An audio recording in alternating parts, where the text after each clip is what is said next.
फडणवीसांच्या भेटीमुळे राज ठाकरेंची bargaining power वाढली आहे। त्यामुळे आता राज ठाकरेंसमोर कोणते पर्याय आहेत हे आपण ग्राफिक्सच्या माध्यमातून समजून घेऊया। एकतर महायुतीमध्ये सामील होणं किंवा मग भाजपसोबत जाणं, शिवसेना ठाकरे गटासोबत जाणं किंवा शिवसेना शिंदे गटासोबत जाणं किंवा मग शेवटचा पर्याय स्वबळावर निवडणूक लढवणं। राज ठाकरे अर्थात मनसे समोर हे सगळे पर्याय उपलब्ध आहेत। महायुती अर्थात शिंदेची शिवसेना, भाजप आणि अजितदादांची राष्ट्रवादी हे तिन्ही घटक पक्ष मिळून जी महायुती झालेली आहे त्यांच्यासोबत जाणं किंवा भाजपसोबत ही युती करणं, भाजप आणि मनसे अशी युती करून लढणं किंवा मग ठाकरे बंधू एकत्र येणं, उद्धव ठाकरेंची शिवसेना आणि मनसे एकत्र येणं। पुढचा पर्याय म्हणजे शिंदेची शिवसेना आणि मनसे एकत्र येणं किंवा मग स्वबळावर मनसेनं निवडणुका लढवणं। तर राज ठाकरे आणि मुख्यमंत्री फडणवीस यांच्या भेटीमुळे नेमकं काय घडलं, काय बिघडलं याबाबतचे मुद्दे ग्राफिक्सच्या माध्यमातून समजून घेऊया।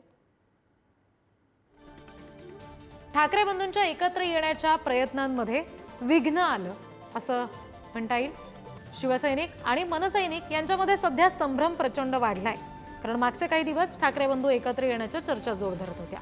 मुख्यमंत्री एकटेच भेटले त्यामुळे शिंदेच्या शिवसेनेत काहीशी चलबिचल आहे।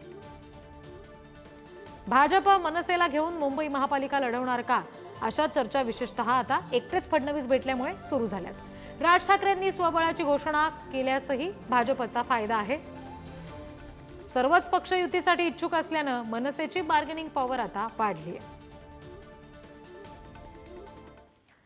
तर हॉटेल ताजलँड एंड्स मध्ये नेमकं काय घडलं हे सुद्धा ग्राफिक्सच्या माध्यमातून बघूया। सकाळी 9:40 राज ठाकरे या हॉटेलमध्ये पोहोचले। मुंबईतल्या वांद्र्यामध्ये हे हॉटेल आहे।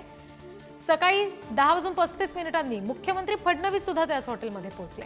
11:37 मुख्यमंत्री फडणवीस हॉटेलमधून निघून गेले। साधारण तासभराच्या अंतरानंतर म्हणजे तासभर राज ठाकरे आणि फडणवीस यांच्यात चर्चा झाली।